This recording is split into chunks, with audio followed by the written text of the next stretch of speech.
ጦርነት ጠማቂው መንግስት አይደለ ወይ?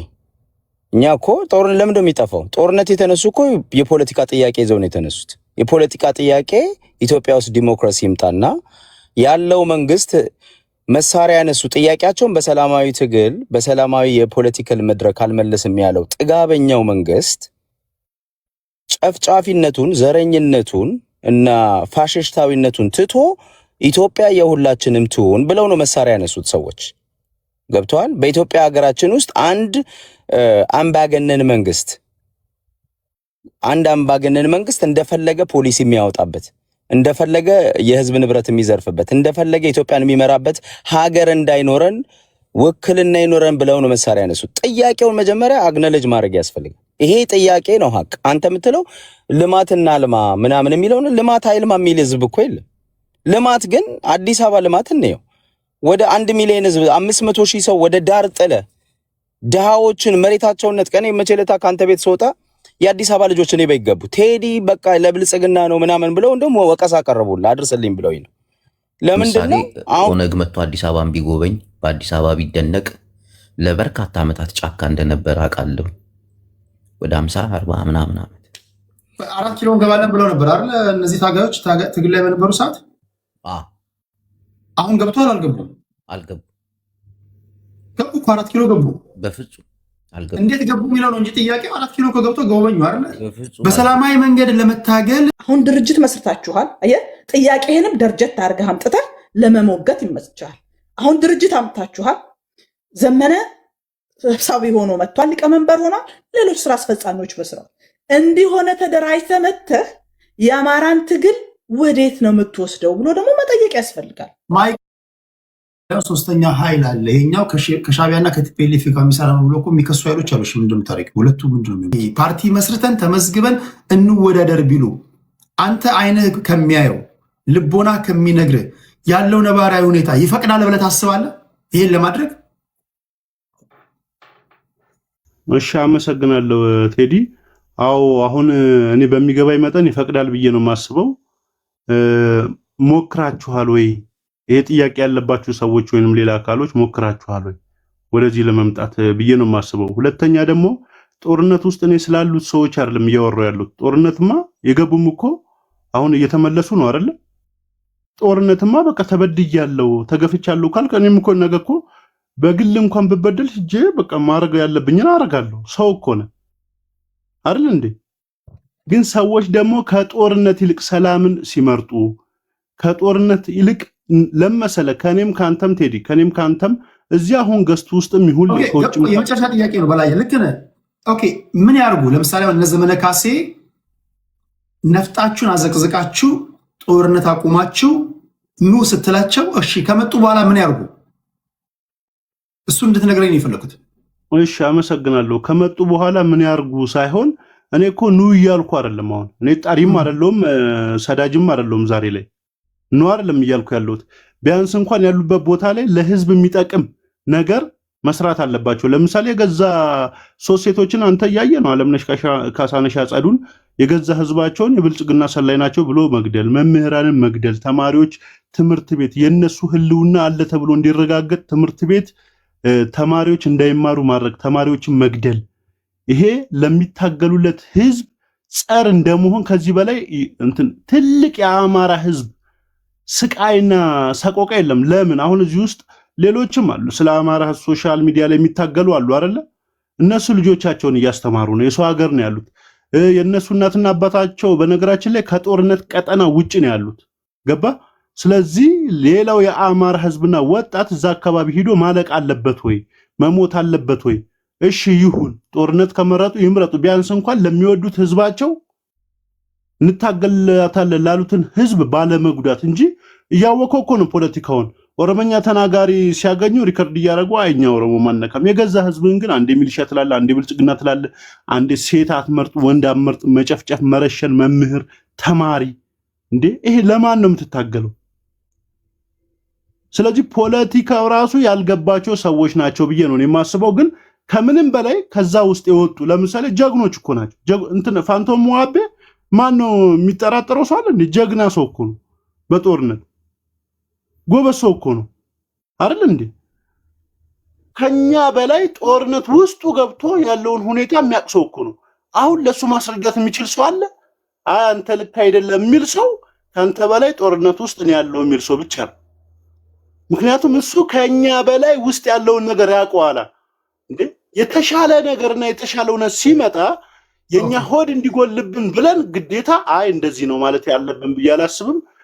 በተረፈ ደግሞ ሁሉም ሰው ከጦርነት የሚወጣ ሐሳብ ቢኖረው የተሻለ ነው። የሶሻል ሚዲያ ላይ ቴዲ እንደምታውቀው ነው፣ መሰዳደብ አለ፣ መናናቅ አለ፣ መከባበርም የለም። ፖለቲካም ሲሰራ ራሱ ትግል ራሱ ቢሆን ትግል ወዳጅ ማፍራት እንጂ ጠላት ማፍራት አይደለም። ከዛ ይልቅ ግን ከጫካ ውስጥ መጥተው ወደ ሰላም የመጡ ከጦርነት ወደ ተሻለ ነገር የመጡ ለህዝባቸው የተሻለ የሚያስቡ ናቸው። ምክንያቱም የአማራ ህዝብ የሚያስፈልገው ሰላም ነው፣ ምግብ ነው፣ ንጹህ ውሃ ነው እንጂ ጥይትና መገዳደል አይደለም። እኔ የማስበው እንደዛ ነው። ዛሬ ላይ አያጅቦ ምን ትላለህ? ምን ታዘብክ ወንድሜ? ሰላም፣ እንዴት ናችሁ ምእመናን? ቴዲ እንዴት ነህ? ይህን እድል ስለሰጠኝ በጣም አመሰግናለሁ። ድምፅ ይሰማል? በደንብ ይሰማል። እሺ፣ አመሰግናለሁ። ያው አንዳንድ እጅ የሰጡ ወይ ደግሞ የሰላም ጥሪውን ተቀብለው የገቡ ሰዎች አዲስ አበባን እየጎበኙ ነበር። በሚያሳፍር ሁኔታ እንደ ህፃን ልጅ ብልጭልጭ ነገር አስገርሟቸውና ተደንቀው ብዙ ሲያወሩ እንደነበረ ሰምቻለሁ። ይህ ደግሞ ልክ አይደለም ባይኔ። መጎብኘት ያለባቸው አዲስ አበባን ሳይሆን ደብረ ብርሃንን፣ ወሎ አካባቢ ሐይቅ ላይ የተፈናቀሉ አማራዎችን ነበር መጎብኘት ያለባቸው። ከዛ አይደል የመጡት? ማለት አዲስ አበባ ብርቅርቅ ነገሩ ለነሱ ምንድን ነው? ለምሳሌ ኦነግ መጥቶ አዲስ አበባን ቢጎበኝ በአዲስ አበባ ቢደነቅ ለበርካታ ዓመታት ጫካ እንደነበረ አውቃለሁ። ወደ 50-40 ምናምን ዓመት 4 ኪሎ እንገባለን ብለው ነበር አይደል? እነዚህ ታጋዮች ትግል ላይ በነበሩ ሰዓት አሁን ገብተዋል? አልገቡም። ገቡ እኮ 4 ኪሎ ገቡ። በፍጹም አልገቡም። እንዴት ገቡ የሚለው ነው እንጂ ጥያቄው 4 ኪሎ ከገብቶ ጎበኙ አይደል? በፍጹም አልገቡም። እነዚህ ሰዎች ለጉብኝት ነው የሄዱት። ገባኝ። ለጉብኝትም ቢሆን ገብተዋል። አልገቡም። መግባትና ጉብኝት እኮ ይለያሉ። እውነት እንነጋገር ከተባለ ኖ እኔ የምልህ 4 ኪሎ እንገባለን ብለዋል። 4 ኪሎ እንገባለን ብለዋል። ለምን ይሁን ለስልጣን እሱ ሌላ ነገር ነው። ትንቢት ተፈጽሟል አልተፈጸመም? የሚገቡት የአማራን ጥያቄ ለመመለስ እኮ ነው። ለምሳሌ የተፈናቀሉ ደብረ ብርሃን ላይ ታል አማራ እንደተፈናቀለ ግን ታውቃለህ። እየተራበ እንደሆነ ታውቃለህ። ግን ገበሬው ማረስ እንደማይችል ታውቃለህ። ከማንም በላይ በተደጋጋሚ ፕሮግራም ሰርችበታል። በነገራችን ላይ እና ይህ ነገር እኮ እጅ ሰጡ ሰላም መጣ ሊባል አይቻልም። እነዚያውም ባለጌዎች ናቸው። መጀመሪያ መጎብኘት ያለባቸው ህዝባቸው ነው። ያውም መንግስትን ማሳየት የሚፈልጉ ማለት እነሱ እውነት ታጋይ እውነት እጅ ሰጥተው ለሰላም ተቀባይ አዲስ አበባ መጎብኘት ሳይሆን ከወሎ አይደል የመጣው ከሸዋ አይደል የመጣው? ለምን ሸዋ ወስዶ መንግስትን አያስጎበኘውም? ያለውን ረሃብ ገበሬው እኮ ዋና ከተማው መጎብኘታቸው ምንድነው ችግሩ? ዋና ከተማው መጎብኘታቸው ምንድነው ችግሩ? የአማራ ጥያቄው እኮ ከተማ መጎብኘት አይደለም እኮ አርሶ አደሩ ጥያቄው እንዲመለስለት ተፈናቃይ ወደ ቦታው እንዲመለስ ረሃብ እንዲጠፋ እንዲማሩ ነው እንጂ አሁን ለምሳሌ አማራ ክልል ላይ እየተማሩ አይደለም እየተገደሉ ነው። ፋኖ የተቆጣጠረው ከተማ አለ? አንተ በምታውቀው ከተማ አለ?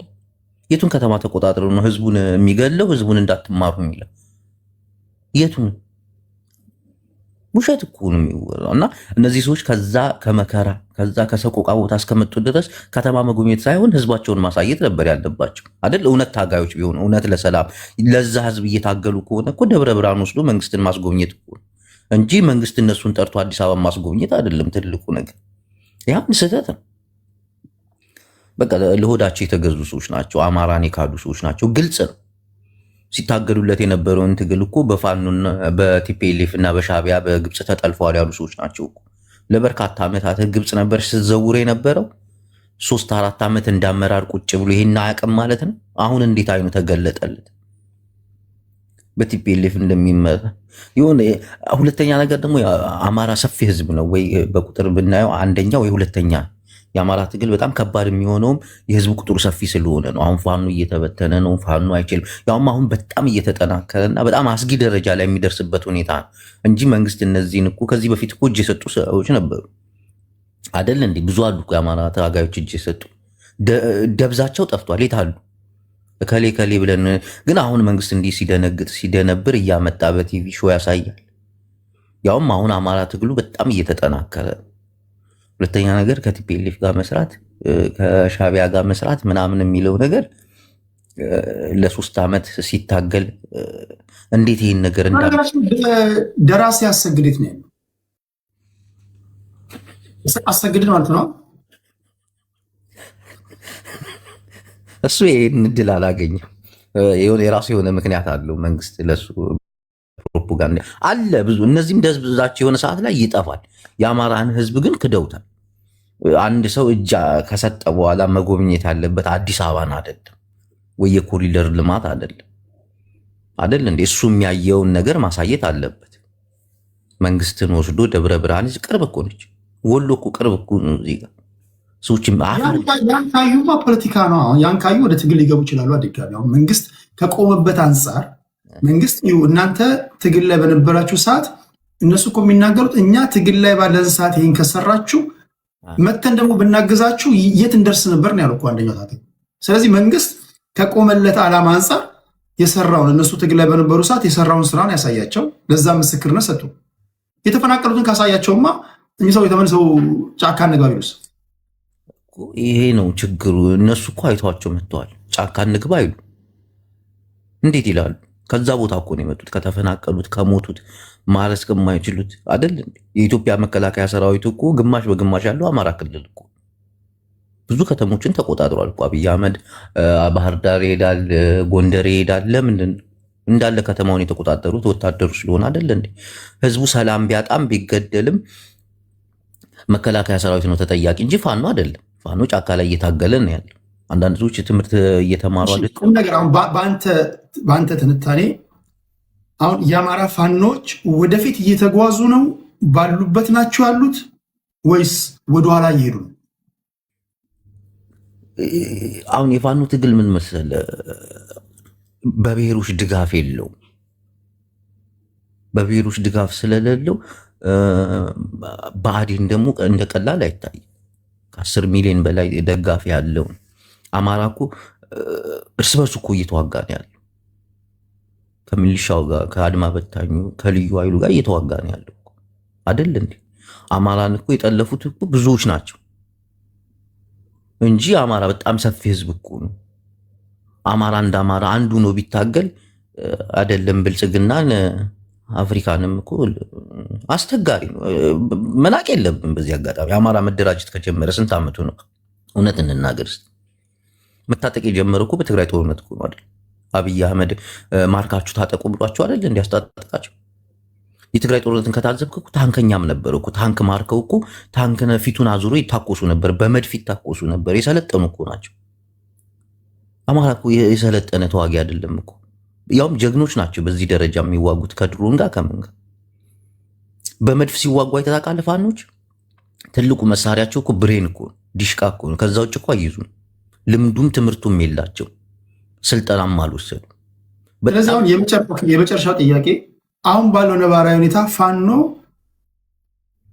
ቅድም በአዲስ መልክ አደረጃጀታቸውን የተመረጡ አመራሮችን ስናገር ነበር። ፋኖ ምን ነው የሚባል የሚችለው? ተሸንፏል ነው ወይስ ተጠናክሯል?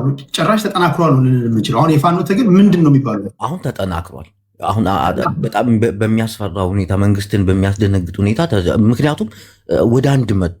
አሁን የታወቀ ነገር ነው። እንደ ሰፈር ጎረምሳ እዛም እዛም ተቧድን የምታደርገው ነገር አይደለም። አሁን የጦር አመራር አለው፣ ተዋቅረዋል እንዳለ ሙሉ ጦሩ የሚመራው አሁን በጀኔራል ስሙን ጥራልኝ ብርጋዴር ጀነራል ተፈራ ማሞ ነው ጦሩ እንዲመራ የተደረገው። አሁን ወጥ የሆነ አቋም እያያዙ ነው። ይሄ ደግሞ መንግስትን ያስፈራል። ቢያንስ 4 ኪሎ እንኳን ባይገቡ 4 ኪሎ ደግሞ ህዝብ አይወስንልህ፣ ሁሉም ብሔር ብሔረሰብ ሳይፈቅድልህ መግባት አችልም። ይህንን ሁሉም አማራ ማወቅ አለበት።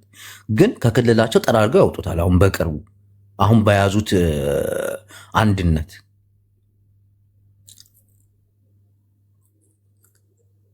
እና የአማራን ትግል ቀለል አድርጎ ማየት፣ አንዳንዶችም እንደማላገጥ፣ ይሄ ህዝብንም እንደማዋረድ ነው። ታውቃለህ፣ ፉከራ ብቻ እኮ ናቸው፣ አይችሉም ምናምን ማለት። አንዳንዶቹ እዚህ መጥተው ብልጽግና ራሱ ትግሉን ከፍ የሚያደርገው ነገር ነው። አንገት ያስደፋል እኮ። ትቀልዳለህ እንደ እኮ ታሪክ እኮ ሁሉም ህዝብ እኮ የሚዋጋው ለታሪክ እኮ አንገትን ለማስደፋት አይደል ውጊያው።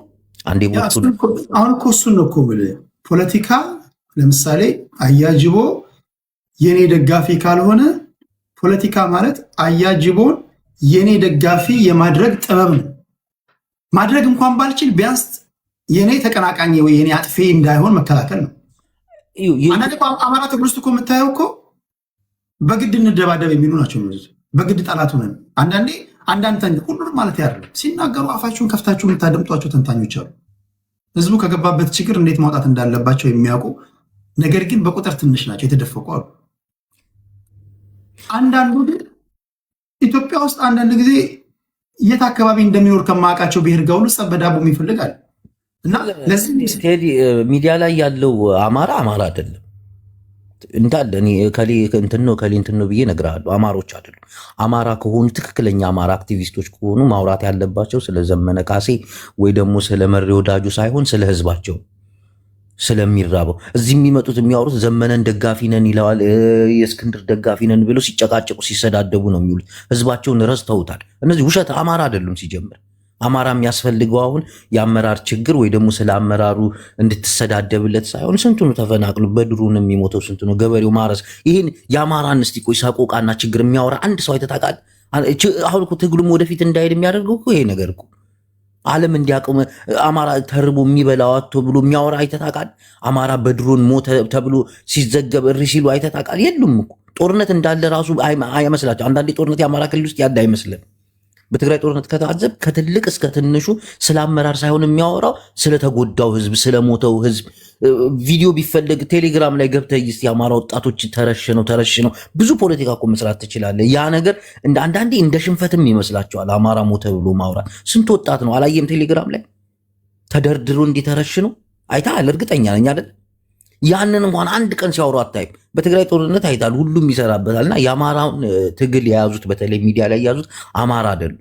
ለጥቅምና ለዝና ነው። ራሳቸው ሲያወሩ ራሱ እኔ እያሉ ነው ያወሩት።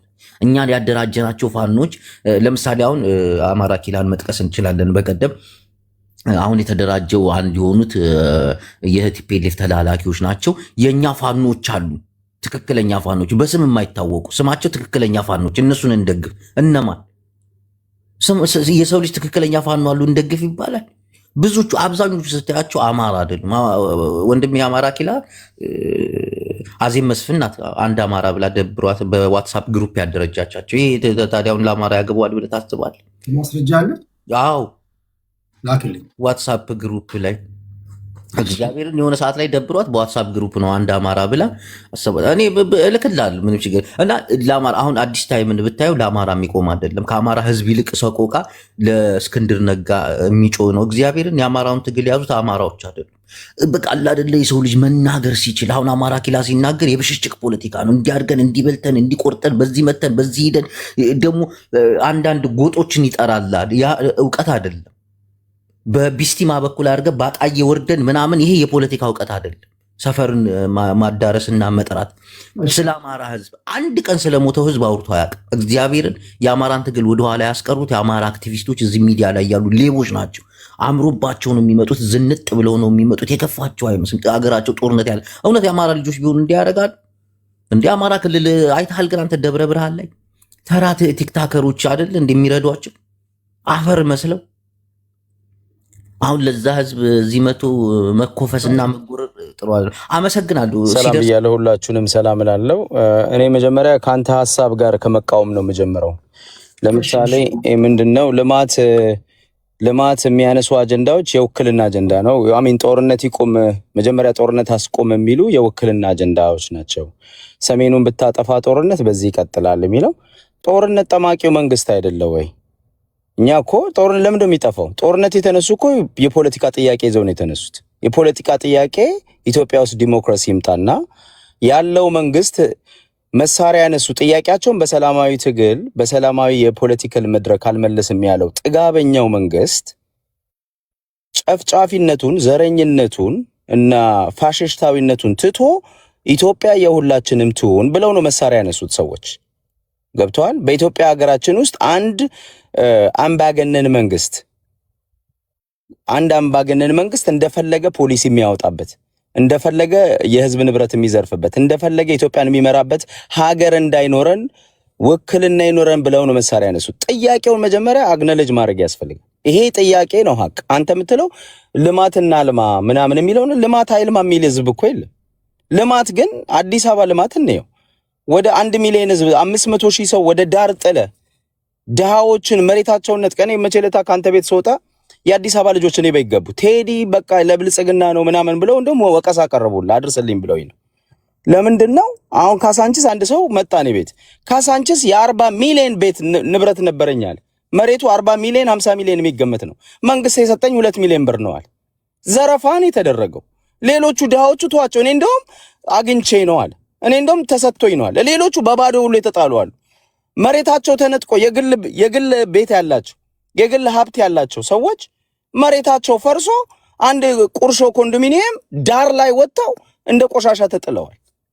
ይሄ ልማት አይደለም። የሌላውን የዜጋን ንብረት እያወደምክ የዜጋን መሬት እየነጠቅ ዜጋውን ድሃ እያደረግ 40 ሚሊዮን ብር የሚሸጠውን መሬቱ ልሽጠው ቢለው ግን ለዘመናት ከአያቱ ጀምሮ የያዘውን መሬት አንተ ነጥቀ 2 ሚሊዮን ብር የምትሰጠው ከሆነ ልማት አይደለም። ይሄ ዘረፋ ነው። ይሄ ህዝብን ድሃ ማድረግ ነው። እንደዚህ አይነት ልማት ነው አትበለኝ። እዚህ መታችሁ እና አሁን ችግሩ ምን መሰለ? ልማቱ እኮ ሁሉንም ያማከለ ቢሆን ልማቱ ፍትሃዊ ቢሆን ልማት የሚጠላ ሰው የለም።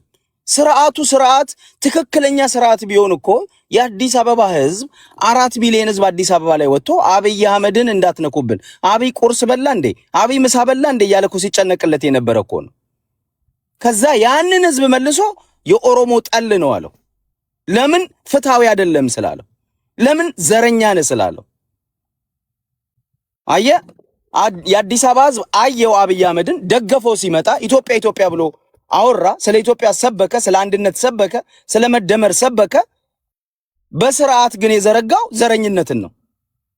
የቢሮ ውስጥ ስትገባ የአንድ ብሔር ሰዎች ሞሉት። ልክ እንደ ወያኔ ጊዜ የአዲስ አበባ ህዝብ ይሄማ ዘረኝነት ነው፣ ይሄማ ትናንት ያየነው ነው።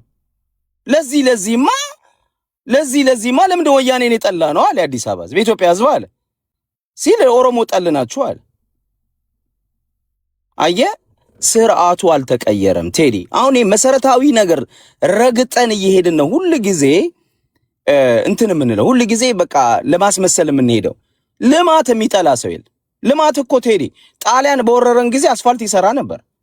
አሁን ፒያሳ የፈረሰው ፒያሳ ጣሊያን የሰራው ልማት ነበር። ቲያትር ቤቶች ሰርተዋል፣ መንገድ ሰርተዋል፣ አስፋልት ሰርተዋል፣ ሱቆች ሰርተዋል፣ ኢንፍራስትራክቸር ሰርተዋል። ልማት የሚጠላ ጣሊያንን እንቀበለው ካዲያ? እሺ ጣሊያን ይሄው ከተማ ሰርቶልናል። 5 ዓመት ሲያስተዳድረን ፒያሳን የሚያህል ከተማ ሰርቶልናል። እንቀበለው? ኖ፣ እንደዛ አይደለም መሆን ያለበት። ጥያቄው የእኩልነትና የፍትህ እስከሆነ ድረስ አሁን ያለውን ስርዓት መታገል ፍትሃዊ ነው። መጀመሪያ አንተም ልታምንበት የሚገባው ስርዓቱ ፍትሃዊ ነው አይደለም ነው። ልማት እኮ ለምሳሌ ቲፒኤልኤፍ ሰርቷል ልማት። አብይ አህመድ ባለፈው ነገር ያለው አብይ አህመድ 27 ዓመት ልማት ተሰርቷል። ለምንድነው ቆሻሻ ነገር ተሰርቷል የምትለው ብለው የቲፒኤልኤፍ ደጋፊዎች ሲጠይቁት ልማት ያለ ህዝቡን ያላማከለ ልማት፣ ነፃነት ያላመጣ ልማት አይደለም ብሎ ነው የመሰከረው። ዛሬስ በተገላበጡሽ ምንድነው? እኔ ልማት ይሄው መብራት አብርቼላችኋለሁ፣ ከተማ ኮሪደር ልማት ሰርቼላችኋለሁ፣ ጭቆናዬን ዘረኝነቴን ተሸከሙ እያለ ይሄ ነውር ነው። እኔ አንዳንድ ጊዜ እንደ ቀልደኛ የምናያቸው አሁን እኔ ጅቦ ስለኔ የተናገረው ምናምን እንደ ቀልድ ነው ማልፎ ተው ዝም ብሎ የፈለገውን ይበል። ስለኛ የተናገረው የሚያየውም ድክመት አለው፣ እውነት ነው። እኛ መተቸት ባለብን ይተቸን። ግን በጣም ዲፕ የሆነ አናሊሲስ ነው የሰጠው። ቀልደኞች የሚመስሉ ሰዎች ቁም ነገር ያለው አዘል ነገር ሲያወሩ ነው ያየው። በቃ በደንብ ነው የተናገረው። አሁን ልማት ምንድነው? የትኛውን ልማት? ለአማራ እታገላለሁ ብሎ የወጣ ሰው ኮሪደር ልማቱን ጎብኝ ሲባል ኢንሶልት ነው መጀመሪያ። የአማራ ትግል እኮ ኮሪደር አዲስ አበባ ልማችን ብሎ አይደለም ፋኖ መሳሪያ ያዘው። ለምን ወለጋ ላይ 1 ሚሊዮን አማራ ተፈናቀለ? ለምን አንገቱ ተቀላ? ለምን መተከል ላይ በግሬደር ተዝቆ ተቀበረ? ነው የአማራ ፋኖ ትግል እንጂ አዲስ አበባ ለምን መብራት አልገባላትም? ለምን 5 ሚሊዮን የአዲስ አበባ 500,000 የአዲስ አበባ ህዝብ እንደ ቆሻሻ ተጠርጎ ዳር አልተጣለምና መብራት አልተተከለም? ምንድነው ፕሌይግራውንድ አልተተከለም? ብርቅርቅ ነገር አልተተከለም ብሎ አይደለም ጫካ የገባው ፋኖ የገባው ህዝብ አማራ መሆን ነውሮ ነው፣ በቆረቆሮ አዲስ አበባ ከተማ አትገባም ተብሎ ስንት ጊዜ ነው በባስ የተመለሰው የአማራ ህዝብ? ከወለጋ ተፈናቅሎ እኮ አዲስ አበባ እንዳይገባ ነው የተደረገው። እሺ አንድ የመጨረሻ ጥያቄ ልጠይቅና ወደ ሌሎች ይሄዳሉ። ኦኬ ህዝቡ ነው ተበድሏል ያልከው፣ የህዝቡን በደል ይዘህ ነው ለመታገል ጫካ የገባው። ህዝቡ ማያውቀው አንተ ብቻ የምታውቀው እንዴት ያለ ትግል ነው። በሌላ አባባል ምን ለማለት ፈልጌ ነው፣ ስለምታደርገው ትግል እታገልልሃለሁ፣ ነፃ አወጣሃለሁ የምትለውን ህዝብ ማሳመን እንዴት ከበደ? እንዴት ከጎን ማሰለፍ ከበደ? ይሄ ሁሉ ህዝብ እንግዲህ አንተ በምትለው ደረጃ ላይ ካለ አትሊስት ግማሹ እንኳን ባይሆን ንዑሱን እንኳን ከጎን ማሰለፍ ለምንድን ነው የከበደ? በእኔ እምነት የአማራ ህዝብ ይሄንን የሚደረገውን የነፃነት ትግል ይደግፋል። ያው ህዝብ ነው። ብዙ ጊዜ ጦርነት እንትን አለው፣ ጉዳት አለው፣ የሚያመጣው ዳሜጅ አለ አይደለም። ጦርነት ህዝቡን በኢኮኖሚ ይጎዳል፣ ልማቱን ይቀንሳል፣ ትምህርት ቤት ላይሄድ ይችላል። የተለያዩ ብዙ ነገሮች ብዙ ሸክሞች ይዞበት ሊመጣ ይችላል። ከዛ ፍርስትሬት የሚያደርግ ህዝብ ሊኖር ይችላል ከመሃል። ግን አብዛኛው የአማራ ህዝብ የነፃነት ትግልን ይደግፋል። አንደኛ የአማራን ጥያቄ ይረዳል፣ የራሱ ጥያቄ እንደሆነም ያውቃል። በበቂ ሁኔታ አልተሳተፈም ሲባል ብዙ ጫናዎች አሉ። መንግስት የሚያደርገው ጫና አለ። የክልሉ መንግስት አሽከር ነው። ቅድም ማነው አፍሪካ ዩናይትድ የወያኔ ምንድነው የሆነ ነገር አንስቶ ዘመነ ካሴ የወያኔ የወጣቶች ሊግ ነው አለ። ከዛ ደግሞ መልሶ አሁን ባለው መንግስት ውስጥ ማነው ምክትል ጠቅላይ ሚኒስትሩ እኮ ደመቀ መኮንን ነበር ይላል። ዘመነን የወያኔ አሽከር ነው ብለ አሁን ያሉት ብአዴኖችም የኦሮሞ ብልጽግና አሽከር ናቸው። ኢትዮጵያ ውስጥ ስርዓት የለም። እኩል የሆነ ዲሞክራቲክ የሆነ አንድ ፓርቲ የለም። ትናንት ቲፒኤልኤፍ ነበረ፣ ዛሬ የኦሮሞ ብልጽግና ነው። የትናንቱን ትረግምና የዛሬውን እውነተኛ ታስመስሏል። ትክክል አይደለም። ትናንትና አንድ ፓርቲ ሄጂሞኒ ነበረ፣ የቲፒኤልኤፍ ሄጂሞኒ ነበረ። ዛሬ የኦሮሞ ብልጽግና ሄጂሞኒ ኢትዮጵያን እያደማ ነው። ትክክል አይደለም። በመርህ እንታገል ከሆነ ይሄንን ነው መታገል። ቴዲ የጠየቀኝ ጥያቄ ላይ ልመለስና 30 ሰከንድ እሱን ልጨርስ። የአማራ ህዝብ የአማራን ትግል ይደግፋል። ቴዲ ግን ሳቦታጅ አለበት። ልክ እንዳልኩ 10 ሚሊዮን የሚሆን 10 ሚሊዮን እንኳን የተጋነነ ነው። እንደው 4-5 ሚሊዮን ብአዴን አለ፣ ካድሬ አለ፣ ያ ሪሶርስ አለው፣ መሳሪያ አለው። ስቴት ካፕቸር አድርገዋል። ማነው ክልሉን ያስተዳድራል። ጫና አለ፣ በዛ ብዙ የሚመጣ ጫና አለ፣ ማስፈራራት አለ፣ መግደል አለ። ህዝቡ ብዙ ነገር ይደርስበታል በዛ ላይ ማለት ነው። አንድ ብዙ መንግስት የፌደራል መንግስት የሚያደርገው ግድያ፣ ጭፍጨፋ ህዝብ ነው እኮ። ሁሉም እኮ ድተርመን ሆኖ ለመሞት አይነሳም። ህዝብ የዓለም ትግል ደግሞ እንደዛ አይደለም። ገብተዋል።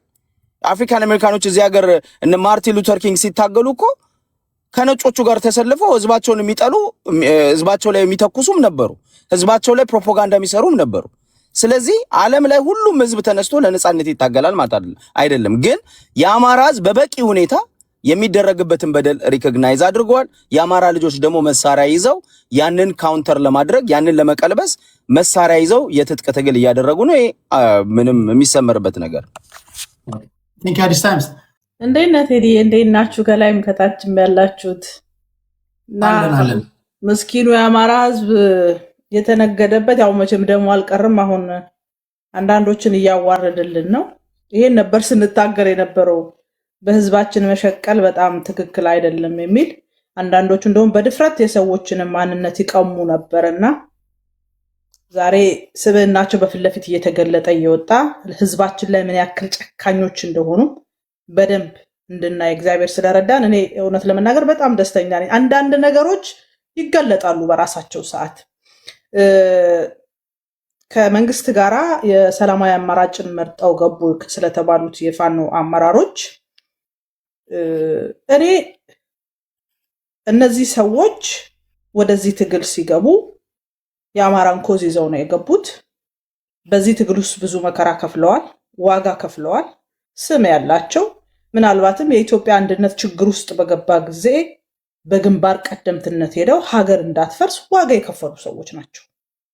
ዛሬ እነዚህ ሰዎች ትግሉ ውስጥ ቆይተው ትግሉ የትጥቅ ትግል ስታደርግ በየጊዜው የሚመጡት አዳዲስ ነገሮች እያስተማሩህ እየተቀየርክ እየገመገምክ መሄድ ስትችል ነው አንተ ለተነሳበትን ዓላማ ማሳካት የምትችለው እንጂ ከዚህ ቀደም ሲደረግ እንደነበረው በቃ ሂድ ግፋ፣ እዚህ ትገባለህ፣ እዚህ ትወጣለህ፣ ለመገምገም ለመደራደር፣ ነገሮችን ቆም ብሎ ለማየት ለማደራጀት የሚደረጉ ነገሮችን እንዳታይ ተደርጎ ተሸብቦ የሄደበትን ነገር ጥሰው ሲወጡ ስም ልትሰጣቸው አይገባም። እኔ ለእነዚህ ሰዎች ትልቅ ክብር አለኝ። ዝም ብሎ ሰዎች አይደሉም። የቻሉትን ሁሉ አድርገዋል። በዚህ ትግል ውስጥ የጎንዮሽ ልፊያዎች ነበሩ። ከፍተኛ የስም ማጥፋት ዘመቻ ተደርጎባቸዋል። በጎንዮሽ ውጊያው በጣም ብዙ ያደራጁት ወጣቶቻቸው ሞተውባቸዋል። ከዛ ደግሞ በግልጽ የተናገሩት ነገር አለ። የዓላማ ልዩነት አመጣን አሉ። የዓላማ ልዩነት ሲያመጡ ከዛኛው ግሩፕ ጋር ከምሰለፍ ከዚህኛው ጋር ብሰለፍ የአማራን ሕዝብ እጠቅማለሁ የሚል ነው ይዞ የመጡት። ዋይ ለምንድን ነው ይህ ሀሳብ የሚገፋው? ትላንት ጀግናዬ ስትለው ትላንትና ስታወድሰው የነበረው ሰው ይሄ ለእኔ አሁን ይሄ የትግል ሰዓት ለእኔ ተስማሚ አይደለም፣ ሕዝቤንም መከራ ውስጥ ከቷል ብሎ ደግሞ ቆም ብሎ ሲያስብ እሰይ ነው ማለት ያለብህ። ሀሳቡን መቀበል ነው እንጂ ያለብህ እንደ ከሃዲ ተቆጥሮ ኢትዮጵያ ውስጥ የሚፈጠሩ አለመግባባቶችን በሰላም ለመፍታት የሚመጡ አካላቶችን የመግፋትና ሀገሪቷን በተለያየ የጦርነት ቀጠና ውስጥ እየዛቀጠች እንድትኖር የማበረታታት ያክል ነው። አንዳንዶች እንደሚሉት ዝም ብለው አልገቡም። ውይይት አድርገዋል ከመንግስት ጋር፣ በሰላም ለመፍታት ተስማምተዋል ከክልሉ መንግስት ጋር፣ ተፈራርመዋል። የእነሱን ሀሳብ የገዙ የፋኖ ትግል እንደሚታወቀው በየቦታው የራሱን አደረጃጀት ይዞ ነው የቆየው። የእነሱን ሀሳብ የሚገዙ ከየቦታው ያሉ ከተለያየ አደረጃጀት ያሉ ሰዎች በየጊዜው ወደዛ መጡ። ከዛ ሰላም ስምምነቱ መጣ። ከተማዋን ጎበኙ። ምን ችግር አለ? አዲስ አበባ የእነሱም ናት እኮ፣ ከተማቸው ናት እኮ። ትልቁ ጥያቄ የሚሆነው ይዘህ የወጣኸው ዓላማ ላይ ስትታገልበት የነበረውን ነገር በሰላማዊ መንገድ ከመንግስት ጋር መፈጸም ትችላለህ ወይ፣ ልታሳካው ትችላለህ ወይ የሚለውን እዛ ጋር መጠየቅ ይቻላል እንጂ ለምን አዲስ አበባን ጎበኙ? እነሱ ያልጎበኙት ማን ሊጎበኝ ይችላል? ከተማቸው ሀገራቸው ናት፣ ዋና ከተማቸው ናት። ስለዚህ መጎብኘት አለባቸው። ለምን እንደ አዲስ ነገር ይታያል? ምክንያቱም ኢትዮጵያ ውስጥ ከፌዴራል መንግስት ጋር የተጋጨ መሳሪያ ያነሳ የፋኖ ኃይል ብቻ አይደለም። የህወሓት ኃይል አንስቶ በዛ ሁሉ መከራ ውስጥ አልፎ ስምምነት ከወረደ በኋላ ክልል ውስጥ በተፈጠረው አለመግባባት የዓላማ ልዩነት ሲመጣ እነጌታቸው እኮ አዲስ አበባ ሄደዋል። እነሱ እየጎበኙ አይደለም እንዴ? እነሱ እየሰሩ አይደለም እንዴ? ስልጣን የሚይዘው እኮ እየሰሩ ነው። ስለዚህ አፕሪሼት ነው ልናደርጋቸው የሚገባው። የትግራይን ህዝብ የሚያዋጣው ከፌዴራል መንግስቱ ጋር ተዋግቼ ሌላ ነገር አድርጌ ሳይሆን በሰላም መወያየት የትግራይን ህዝብ እንዲያተርፍ ያደርገዋል የሚል ዓላማ ይዘው የመጡ ሰዎችን ለምን ትገፋቸዋለን? አየህ፣ የኛ የማህበረሰባችን ችግር በራሱ ሁልጊዜ ሄደህ ግፋ በለው፣ ጦር አንሳ፣ አንተ ተሸንፈሃል፣ ሰነፍነህ ምናምን እያለ በየቀኑ ተጋደል ነው የሚለው ማለት ነው። ስለዚህ እነዚህ ሰዎች በብዙ መከራ ውስጥ ያለፉ የአማራ የቁርጥ ቀን ልጆች ናቸው። ይህ እስከዛሬ የሰሩትን ነገር ዛሬ ከመንግስት ጋር ተነጋገሩ ብለው በአንድ ጀንበር አፈር ማብላት አይቻልም። እነሱ ታሪክ አላቸው፣ ታሪክ ጽፈዋል። ያዩበት ደግሞ መንገድ አለ። ይሄንን ማክበር እንዳንድ ደጋፊ በተለይ ደጋፊ ይገባዋል። ከዛ በተጨማሪ በዚህ ልዩነት ውስጥ እኔ እስክንድር ትልቅ ነገር አስተምሮን ሄዷል። የዓላማ ልዩነት፣ የአሰላለፍ ልዩነት አምጥተናል ያሉት ወደሚመቻቸው ሲሄዱ፣ የአማራ ህዝብ ግን አንድ ድርጅት መፍጠር አለበት ብሎ ያሰበው ኃይል ደግሞ የእሱ ድርጅት የነበረው እንግዲህ እስክንድር ይታወቃል። አብዛኞቹ ወደዛ ሲሄዱ፣ እሱ ግን በልዩነት ውስጥም ቢሆን እኔ የቆምኩለትን ዓላማ ያሸነፈም ቢሆን በድምፅ ብልጫ ብበለጥም አማራ ግን አንድ ድርጅት እንዲፈጥር እፈልጋለሁ ብሎ ደግሞ ሌላ የተሰለፈ ኃይል አሳይቶናል። ስለዚህ አንድ ድርጅት መጥቷል። ይሄ ድርጅት አሁን እንደሌሎቹ የእንትና ነው የምናምን ነው ምናምን ነገራችን ላይ አንድ ሆኖ በአንድነት የመታገል ጽንሰ ሀሳቡ ራሱ ከመጀመሪያ ጀምሮ የእስክንድር ነጋ ነው። በትክክል አማራ ስንል ነበር እኮ አማራ አንድ ድርጅት ያስፈልገዋል አለን።